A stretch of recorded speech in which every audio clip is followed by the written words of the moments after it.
Lagi-lagi dan lagi-lagi kita dikecewakan sama film superhero dari DC.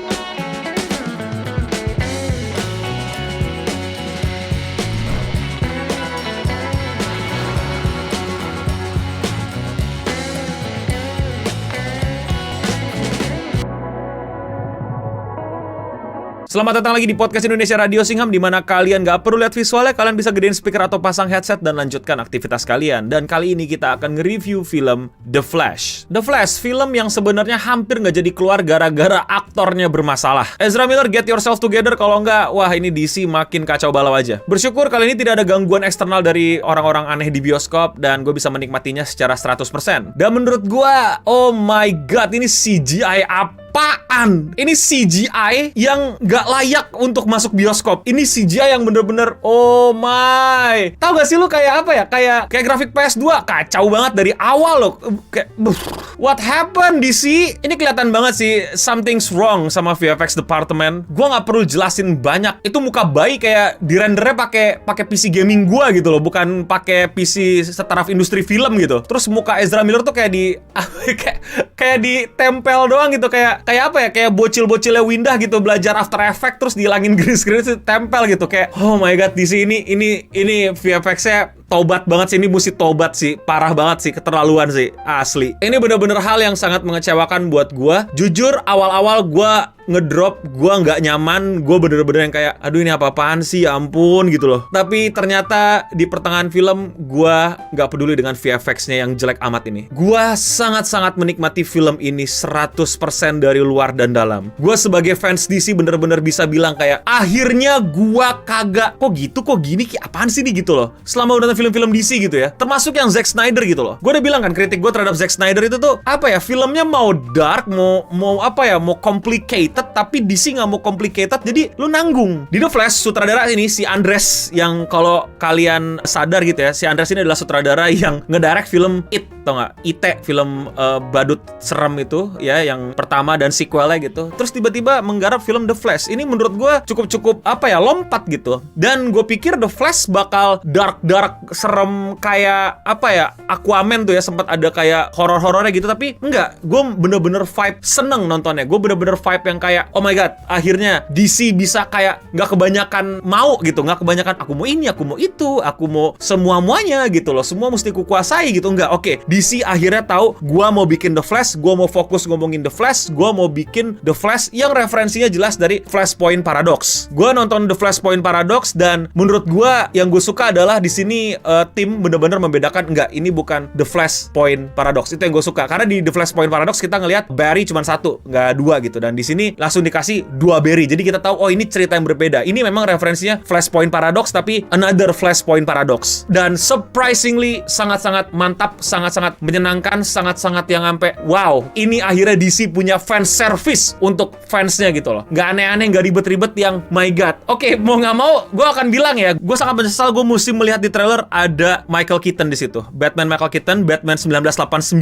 yang oh my god, di situ gue gak bohong, gue di bioskop nangis. Karena gimana ya, lu mesti tahu itu tuh film yang gue tonton berulang-ulang di bioskop Trans TV, tau gak sih? Karena saya tidak punya internet dan waktu itu keluarga gue masih belum punya DVD ya, masih nggak ada duit buat beli DVD atau nonton-nonton film yang bisa kita mau nonton bebas gitu. Jadi gue kayak seru aja gitu nontonin Batman di bioskop Trans 7. Kalian ingat gak masa-masa kecil kalian kayak gitu? Jadi tuh kayak anjir, ada Batman Keaton di trailer terus ditunjukin di film tuh, tetap nangis gue. Tapi gue rasa gue akan lebih bahagia ketika di trailer gak ditunjukin. DC belajarlah untuk membuat trailer yang bagus gitu loh ya. Terus ada Kara Supergirl gitu yang gantiin Kal-El di bumi gitu loh. Sasha Calle meranin Supergirl tuh gila, cocok banget, pas banget. Dan kostumnya wow, itu kostum Supergirl terbaik. Itu terbaik, keren banget, cocok banget, wow. Terus gue pas theme song Batman 1989 diputer pas Michael Keaton tuh, gue bener-bener yang kayak nangis lagi. Gue kayak keinget masa kecil gue kayak bahagia banget. Terus kostum pertamanya tetap gitu, yang yang lehernya gak bisa nengok gitu, yang satu badan mesti nengok, tetap dilakuin gitu. Itu kayak wow, luar biasa. Gue menikmati sekali, gue sangat-sangat enjoy sekali. Gue bener-bener yang bilang ini film DC terbaik. Gue bahkan bilang, sorry ya, Justice League oke, Batman vs Superman iya, tapi menurut gue lu harusnya mulai dari sini. Ini kalau misalnya emang bener udah ada supervisi si James Gunn di sini ya, ini udah bener nih maksud gue, ngerti gak lu? Ini udah awal mula yang bener nih, pas banget ini ya untuk memulai DC dari The Flash. Udah jangan aduh Blue Beetles ini gue juga nggak yakin, entah kenapa gitu loh. Tapi ini The Flash buat gue terbaik dan tepat untuk ngeriset DCEU atau apapun tah namanya James Gunn ini. Pas banget, nikmat banget. Michael Keaton gila itu gila itu semua adegan Batman-nya, adegan pesawatnya, terus pesawatnya muncul dari atas, gila itu fan service buat fans Batman, tau gak lo? Ini semua fans The Flash, gue gak tau yang ngerasain film ini kayak gimana, tapi gue rasa sebagai fans Batman, di film ini kita sangat-sangat dimanjakan, di film ini kita sangat-sangat dibahagiakan, di film ini kita sangat-sangat diberikan sebuah hadiah gitu. Tapi CGI-nya jelek, fuck!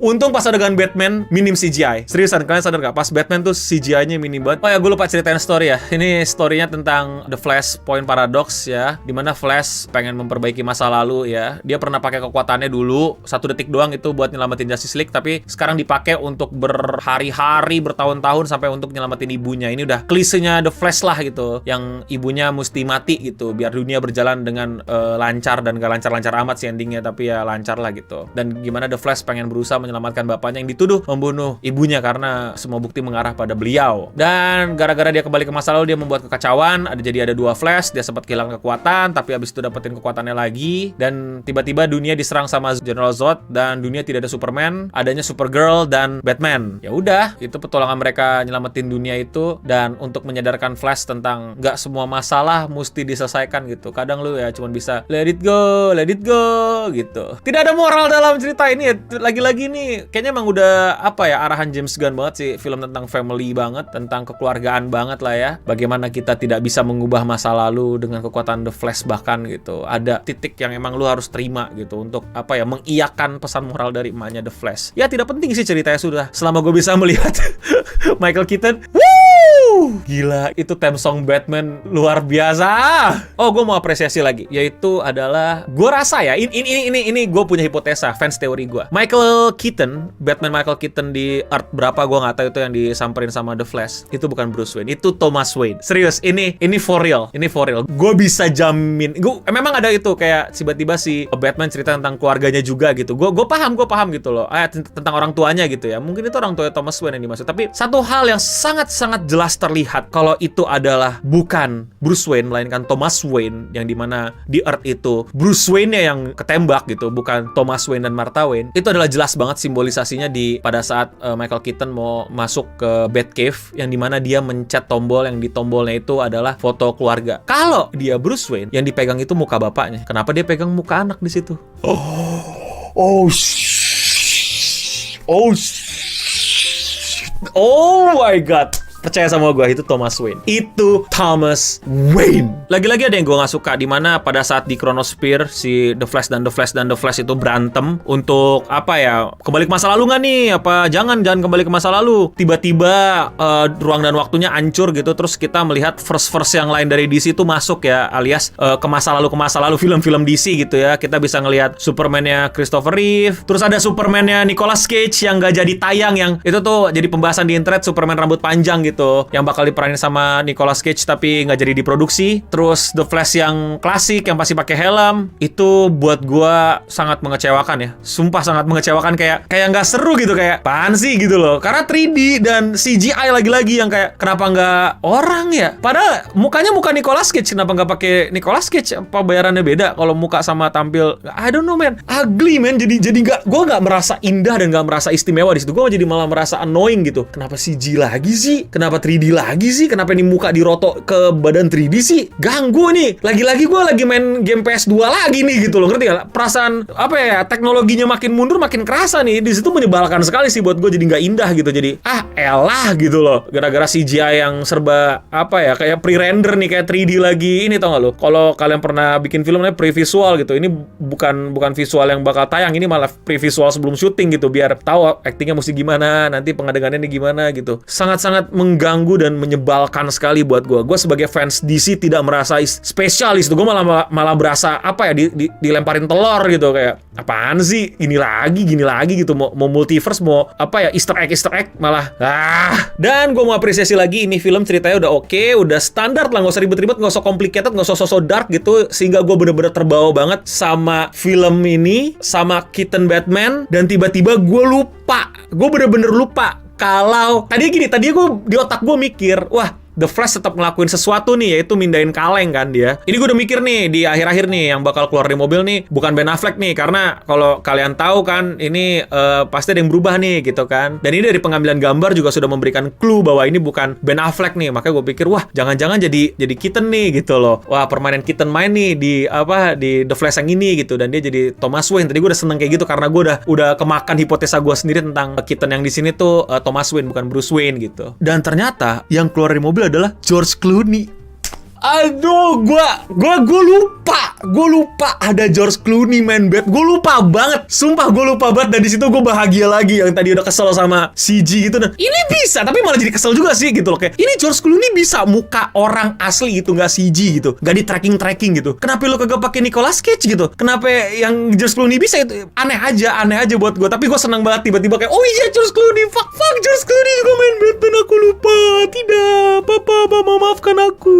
So, ini adalah film yang mengecewakan sekali untuk CGI-nya. Sangat-sangat tidak bisa diampuni, sangat-sangat tidak bisa dimaafkan. Ini keterlaluan, ini di luar batas normal. Bayangin deh kalau film ini CGI-nya lebih proper. Bayangin nggak semua orang mesti diganti CGI. Ini The Flash bener-bener bakal, apa ya, kayak ngasih tinju ke Marvel gitu. Kalau mampus lo, James Gunn jadi punya kita gitu loh. Tapi sayang banget di film kali ini The Flash cuman bisa ngasih tahu kalau tenang fans DC, kita membaik. That's it. Bukan yang kayak ini tahunnya DC gitu, nggak ada, kayak bukan gertakan gitu loh. Sayang banget, bener-bener menyayangkan sekali gua. Ini film CGI-nya keterlaluan. Ini story udah enak, directingnya udah enak, arah story-nya udah bener, castingnya ya walaupun bermasalah lumayan, Easter egg dan cameo-nya menyenangkan, musiknya juga bener-bener dari musik yang dulu. Sangat disayangkan, but I'm glad I'm watching this movie. Gue senang banget sebagai fans DC, ada arah membaik. Tapi biasa DC kalau misalnya udah banyak dikit nih, kadang-kadang begini nih, itu tonton di bioskop, nikmat. Tapi ya lu siap-siap ngunyah popcorn keras-keras ngeliat CG-nya, nggak tahan gue. Tapi kalau menurut kalian bagaimana? Komen di bawah. Kalau kalian suka konten-konten review gue yang kayak gini, kalian bisa support langsung gue dengan klik tombol join atau gabung di bawah. Dengan mengklik tombol tersebut, kalian bisa mensupport gue lebih dan bisa mendapatkan benefit seperti ini, dimana kalian bisa keluar chatnya di video-video gue kayak gini. Dan kalian juga bisa mensupport langsung gue melalui Saweria seperti ini. Gue tunggu opini kalian tentang The Flash di komen di bawah. Dan untuk kita semua, stay clean and sound.